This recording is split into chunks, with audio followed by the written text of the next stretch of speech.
What's going on, guys? It's Zach here. Bring you guys another fantasy football video. We just wrapped up week 14, so obviously we had a really exciting finish. A lot of back and forth, even in these last Monday night football games. So a lot of people had a lot of things change up. I know I just squeaked into the playoffs in one of my leagues because the Dolphins defense lost a couple points at the end of that game, giving up all those points to the Titans. So hopefully you guys had some similar luck. Was really exciting regular season, but obviously that's not why we play fantasy football. We play fantasy football to win the whole thing. So hopefully you guys are into the playoffs, and hopefully we can get you guys all ready to roll with these waiver wire pickups and then getting your lineup set. This week it'll be a little bit different. We're not going to do any sort of trade target videos because what's the point? Most people are not making any trades at this point in the season. So I'll do this waiver wire video as usual, and then I'm going to go even deeper into my start sit videos than I normally do. I'll be doing 3 start sit videos this week so that you guys get a little bit more in-depth analysis on each and every single game. These are going to be some of the most important start decisions we make. We obviously don't want to be playing anybody that's not going to perform at a high level. We can't have any duds at this point in this season. Hopefully you've got a bye and you can just sort of rest on your laurels and see what's happening, but a lot of us are at this point in must-win mode going forward. So should be a really exciting kickoff to the fantasy football playoffs. We've got a lot of games going on. We've got 3 games on Saturday, 1 on Thursday. Going to be a really fun weekend. Hopefully we can get you guys into those championship weeks and get you guys some trophies this season. So should be a lot of fun, and these waiver wire pickups are going to be super helpful as well. I think there's going to be a lot of guys that are super useful, and we also have to be looking weeks ahead, especially from a matchup standpoint, especially if you're streaming positions like the quarterback or defense. You want to put yourself in a spot where you're being as anticipatory as possible and getting yourself as lined up as possible for success going forward. So should be a lot of fun, and yeah, let's just get into the quarterbacks here. So starting things off with the quarterback position, I think I would be remiss without talking about Matthew Stafford, who looked absolutely fantastic yesterday against the Baltimore Ravens. Looked just great, threw for 3 touchdowns, had almost 300 passing yards. Cooper Kupp looked like Cooper Kupp, which is really a huge sign for this offense. Puka Nacua looked great as well. I think this offense is in line to be for really formidable offense going forward. I think you could make a case that the Rams are maybe like the 4th best team in the NFC at this point. They're playing really well, and they've got some really plus matchups going forward. The Commanders this week give up the most points to opposing quarterbacks in the NFL, followed by the Saints, who aren't a bad matchup at all, and then the Giants. So you're going to get 3 straight weeks of really good performances out of Matthew Stafford. I think he's obviously the priority out on waivers if you can get him. He's owned in about 40% of ESPN leagues right now, so he might not be available, but if he is and you're streaming the position, Matthew Stafford is obviously the ad right now. After that, I think Russell Wilson's a really quality ad as well. He's got a great matchup this week against Detroit. Detroit's been struggling on defense really heavily lately. They've given up 26 or more points in each of their last 5 matchups. On top of that, Russ is just playing really great with Sutton. He obviously could have had a much bigger game this last week if his receivers could catch the ball. Judy dropped like 3 passes that would have totaled for a touchdown and like 100 plus yards. Marvin Mims dropped a pass that resulted in an interception. And even with that, Russell Wilson still had a really solid fantasy outing. So Russ is a really solid option. Great matchup against Detroit. New England's a mediocre matchup, then the Chargers again in week 17. I think Russ can get you through and be a solid option if you need him. After that, it gets a little bit grosser. I'll start with Jake Browning, who's been really good over the last couple weeks, though he's sort of been the beneficiary of just a couple really long screen passes. He plays some decent defenses going forward. Minnesota has been better of late. They just obviously shut out the Las Vegas Raiders. The Steelers are normally a good defense, but they also give it up through the air quite a bit, so you could play him in that matchup. And the Chiefs, they're a good defense as well, but Jake Browning has been performing at a high level. He's obviously got great weapons, so if you're in a really deep league and there's just not much there, I think you could do worse than Jake Browning. And then Joe Flacco, obviously not a special ad by any means, but the next 2 weeks against Chicago and Houston, they're quality matchups. You could certainly stream him if you needed to. I don't want to be playing Joe Flacco in week 17 against the New York Jets. That could be a really rough one, but over the next 2 weeks, I think you can use him, although I will note that the Chicago defense has been playing better of late, so it's not exactly the high-end matchup that it once was, but still think you can throw on them. It's not a bad matchup at all, so if you need to stream Flacco, you can, but obviously I'm not as excited about him as the other guys on this list. Next up, we got a long list here for the running backs and a lot of names I want to talk about. I'll start off with some of the obvious ones like Chuba Hubbard. Obviously, I've talked about Chuba Hubbard for each of the last few weeks, so hopefully he's on your rosters and rostered in your leagues. I'd be shocked if he's on waivers at this point, but he's very clearly the starting running back in Carolina, getting a lot of work in this offense. They can't throw the ball at all. They're going to have to lean on their running backs. We even saw Miles Sanders get double-digit carries this last week. Chuba Hubbard's in a position to be given a ton of opportunity, and he's obviously a talented player right now, so you could certainly use Chuba. Ezekiel Elliott, it'd be obvious that we got to talk about him as well. Obviously not a great matchup this week against the Kansas City Chiefs, but he's going to see 25 to 30 touches as long as Ramondre Stevenson's out. Good enough still to get it done. We saw it last week. There's no way you're benching Ezekiel Elliott if you have him. He's like a top 15 running back play, to be honest, as long as Ramondre's out. So Zeke could obviously be a league winner, and if he's somehow still on waivers, he's got to get added. Ty Chandler, I've got to mention him. We saw Alexander Madison leave this game against the Raiders with an ankle injury. He had a very similar injury a few years ago. It resulted in him missing 3 weeks. So there's a very real opportunity here that we end up just being without Alexander Madison for the next 3 weeks. And if that's the case, it's going to be the Ty Chandler show in Minnesota. They obviously haven't done a lot offensively over the last couple weeks, but Ty Chandler is going to get thrust into a workhorse role and should be like a low end running back two the rest of the way as long as Alexander Madison's out. And he's obviously really fast, really explosive, could put up a big play here and there and be a really useful fantasy asset. So I think you can use Ty Chandler for sure. He's obviously got some great matchups coming up as well, so you can use him definitely. Deonta Foreman was pretty clearly the starting running back for the Chicago Bears this week. Ended up with like 73 total yards. Just obviously it looks good. I think he's a talented player. This Bears offense is ascending. Justin Fields is playing better lately, and they've got some plus matchups going forward as well. So I think Deonta Foreman could be like a really low-end running back too. If you're in a deeper league, if you need to start two flexes, I think you could technically do worse than Deonta Foreman, so he's someone you could look at. Chase Brown getting more involved over the course of the last couple weeks for the Cincinnati Bengals.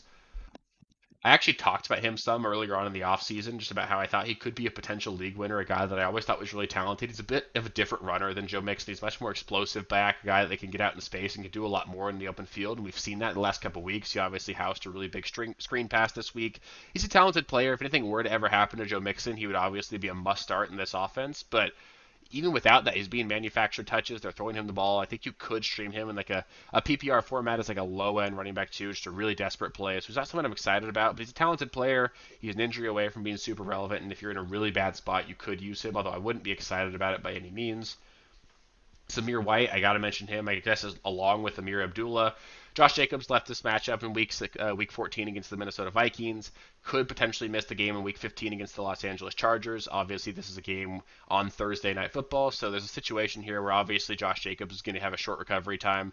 I would personally be surprised to see Josh Jacobs suit up on Thursday, although we don't have any sort of real status update on that. But if Josh Jacobs is going to miss, you'd see Zamir White and Amir Abdullah basically get all the touches. Zamir White would probably take those first and second down snaps, get the short yardage work, and then Amir Abdullah would operate as the change of pace back.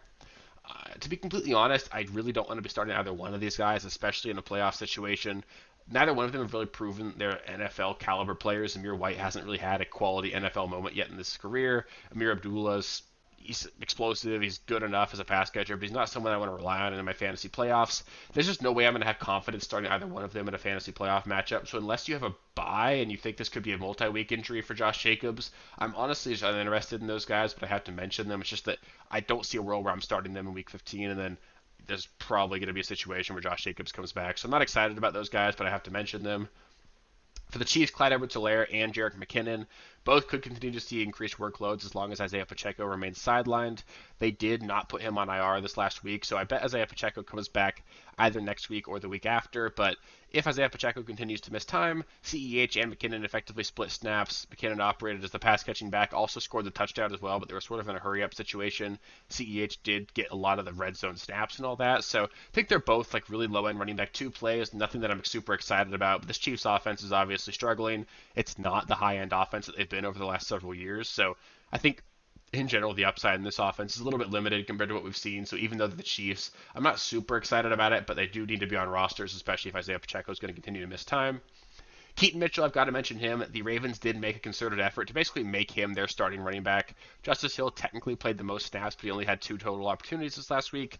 Keaton Mitchell dominated the touches out of the backfield, just didn't really result in any sort of fantasy production. All of the production out of this Ravens offense came through the air.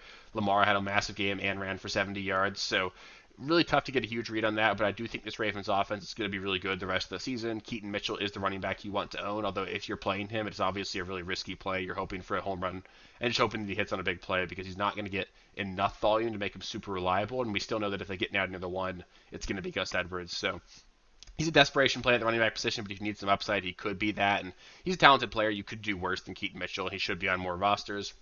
Tajay Spears, I still think is a super talented player. We saw the Titans actually win this last week, so now they're 5-8. Obviously, the Titans aren't in a position where they're going to be playing for the playoffs, but I think Tajay Spears is a good player. If they find themselves in games where they're down, they're obviously throwing the ball a lot more, and Tajay Spears is their pass-catching running back. We saw him catch like a 40-yard pass in this one. He's a talented player. I like him a lot. If anything were to happen to Derrick Henry, he would obviously be a must-start, and even with Derrick Henry in the fold, I think Tajay Spears is like a low-end running back 2 or flex option in PPR formats, so you can use him for sure. Kenneth Gainwell, purely a handcuff, but I just have to mention him because I really love this Philadelphia Eagles playoff schedule. They get the Seahawks, the Giants, and the Cardinals over the next 3 weeks. Those are three of the best matchups for opposing running backs in the NFL, and I think that you got a situation where if anything were to happen to DeAndre Swift, Kenneth Gainwell could actually be a league winner. Rico Dowdle had 12 carries in this last game, scored a touchdown. He continues to be involved. I still don't think he's really got value outside of just being a Tony Pollard handcuff, but he's a good player. The Cowboys are a good offense, and Tony Pollard could easily lose more goal line snaps. He's also got a potential to get injured, so Rico Dowdle needs to be on rosters for sure. And then Antonio Gibson and Chris Rodriguez. We saw Brian Robinson leave the game in Week 13 with a hamstring injury. No real update yet because the team doesn't have to release practice reports over their bye week. But if Brian Robinson were to miss this week, it would be Antonio Gibson and Chris Rodriguez. Obviously, I prefer Gibson, especially in PPR formats, but Rodriguez could get the goal line reps. Both those guys should be on rosters and could be in starting consideration this week if you needed to use them.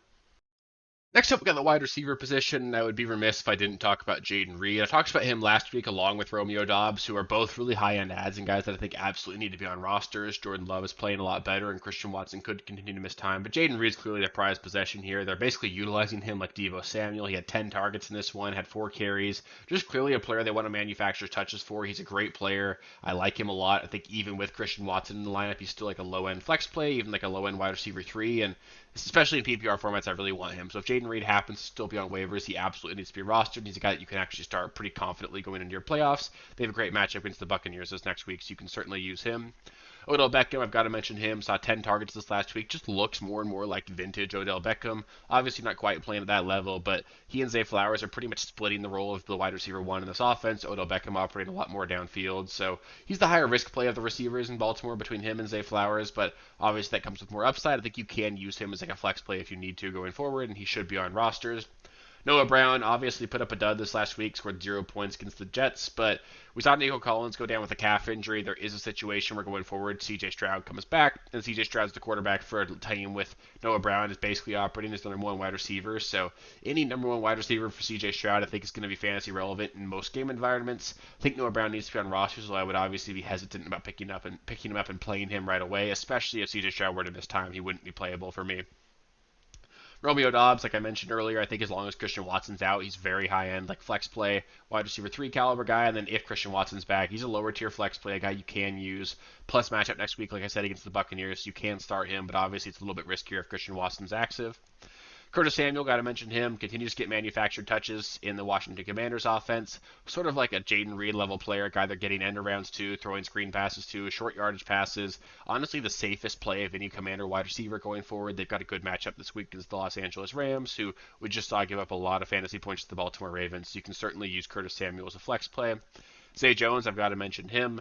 Obviously wasn't a great return for him. Obviously, Trevor Lawrence didn't play great this last week, threw 3 interceptions, sort of garbage times his way to a fantasy relevant performance. But Zay Jones was the clear number 2 wide receiver in this offense behind Calvin Ridley. We know that Christian Kirk is going to be on IR for the next 3 weeks at least. So Zay Jones is the guy you could use as a flex play going forward. They've got a good matchup this week against the Baltimore Ravens, and you could certainly play Zay Jones if you needed to, although it is generally a tough matchup. But the Ravens did obviously give up a lot of points to the Rams offense.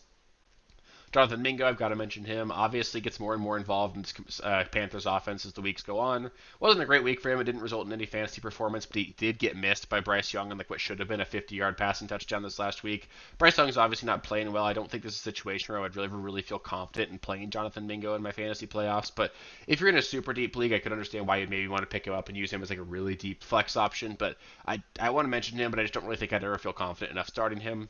Wan'Dale Robinson had a really great game this last week for the Giants. He's a guy they manufacture touches for. He obviously had the game-winning reception for them as well. I don't know, again, if I'd ever feel confident enough to start him, but he is probably the safest start of any Giant wide receiver going forward. They do manufacture touches for him at the line of scrimmage. He'll catch 3 to 4 screen passes a game, and he's a guy that probably ends up with 6-7 targets a week. You could do worse than him, but obviously I'm not super excited about anybody in that offense outside of Saquon.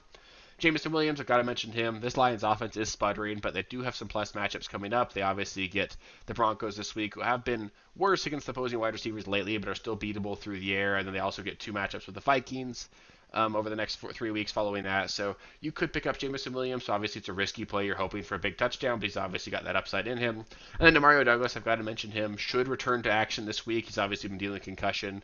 He should return after missing 2 weeks, and he should operate as the number 1 wide receiver in the offense. We saw this Patriots offense look a little bit better last week, so you could consider using him in a PPR format as your flex, but Again, it's that situation where we're in those fantasy playoffs. I don't know if I would feel confident starting him this week just because he's obviously coming off of 2 bad weeks. He's a Patriot for starters. So I don't know if I want to play him in a tough Chiefs matchup, but he's definitely worth rostering. If he ends up reclaiming that wide receiver one role in the offense, you could use him the following week against the Broncos. So Douglas, I think, does need to be on rosters at this point. Next up, we got the tight end position here, and I think there are a couple of names I want to talk about, and I'll start off with the obvious one being Isaiah Likely. Obviously, he's just a very talented player, a guy that can be utilized downfield, although his big touchdown was more of a broken play than anything. But they do manufacture touches for him. I think 12 of his 13 targets over the last 2 weeks have come out of the slots. They are utilizing him all over the field. A guy that basically plays wide receiver. He's a much different player than Mark Andrews, but he's a talented player and a good offense. They get a good matchup this week against the Jaguars. I think you can absolutely play him and just honestly ride him the rest of the way if you need to. I've got a couple of leagues where I lost Mark Andrews, and I'm now playing Isaiah Likely, streaming between him and David Njoku, and I think that's a really solid approach to have going forward. So Likely is a really solid option going forward. Hunter Henry, I feel like you're sort of chasing it, but I have to mention him. He did have 2 touchdowns this last week. They do play the Kansas City Chiefs this next week, which are a much tougher matchup. But Hunter Henry is always a threat to score a touchdown. He is involved in this offense. Bailey Zappi did look better this last week, so there is a chance that this Patriots offense is sort of turning the corner under Bailey Zappi. I'm not super excited about it. I would look elsewhere probably, but Hunter Henry is an option if you need him. Chigo Okonkwo continues to get manufactured touches in the Titans offense. He's a good player. I like what he can do with the ball in his hands after the catch. And they've got a good matchup this week against the Houston Texans, who he will play twice over the next 3 weeks as well. So I think Chigo Okonkwo is certainly an option. It's not something that I'm super excited about, but he'll get you some points. So he won't goose you, which is obviously something that you can be afraid of for a lot of fantasy tight ends. So he's an option for sure. Logan Thomas, another guy I got to mention. The Rams are a really tough defense, a really bad defense against opposing tight ends. That's a great matchup for Logan Thomas in Week 15. I think you can absolutely stream him and pretty confidently expect like 8 to 12 PPR fantasy points.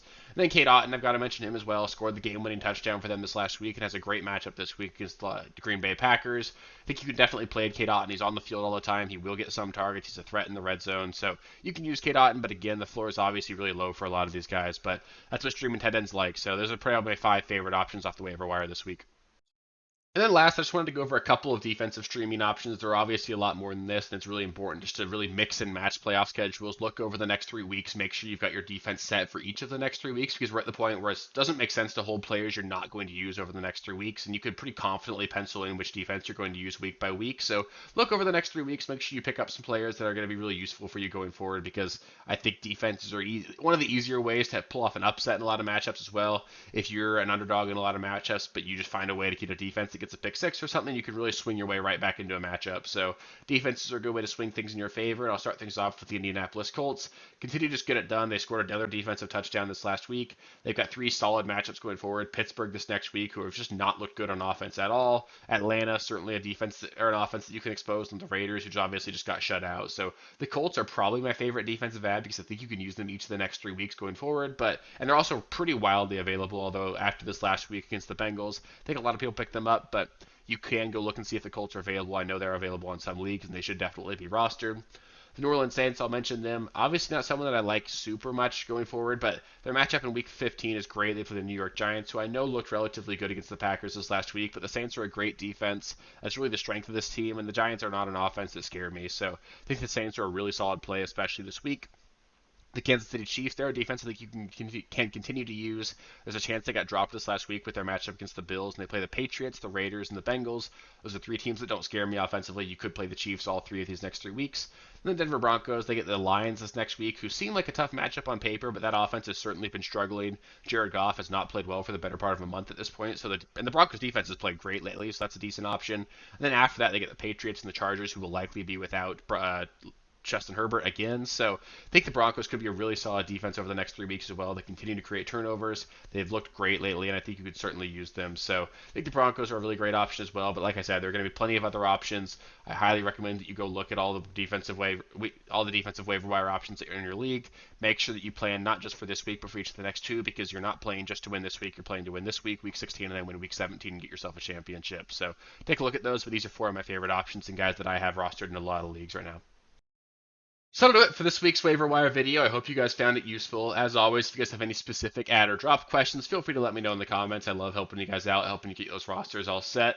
Up next, we'll be doing a start and sit video. I'll be going over the first 5 games of the week just to help get you guys your lineup set. Like I said earlier in the video, it doesn't make sense for me to do trade videos for you guys at this point because a lot of you guys, in fact, most of you guys, if not all of you, are not making trades at this point in the fantasy playoffs. So I want to give you guys as much detail as possible, go as in depth as possible, make sure we're getting all those lineup decisions as really well thought out and everything as possible because we're at the point of the year where we can't afford to make those bad decisions in the playoffs. So I want to make sure that I go as in depth as possible, and over the course of the week, I'll be making sure to update you guys with all the information throughout the course of the week, any sort of news and updates, and get you guys as ready to roll as possible. So it should be a lot of fun. I really hope you guys made the playoffs, and I really hope we can help you out. And as always, if you guys end up with any specific start-sit questions over the course of the week or any just questions in general, let me know in the comments. I'll get back to you. We're in this together, and I'm here to get you guys some championships. So I do want to ask you guys, if you haven't already and you want to make sure you get access to all of these next couple videos, all you've got to do is subscribe to the channel. We're just over 970 subscribers, so I really think we can hit that goal of 1,000 by the end of the year. Would really appreciate your support if you haven't subscribed already. I know a lot of you guys watch these videos and haven't done that, and it just means a lot to me if we can hit that goal. But it's been super cool seeing the channel grow. I really do appreciate all of you guys, and it's been a lot of fun. Congrats everyone on a good regular season. Let's go get those championships. So I'll catch you next time with the Start Zip video. Peace. Thank you guys for watching. If you haven't already, please be sure to subscribe to the channel, like the video, check out these other videos here if you haven't. If you want more content, please feel free to follow me on Twitter at RealSteelFFB. I'll be more active on there as the season goes on. Thanks. Catch you later.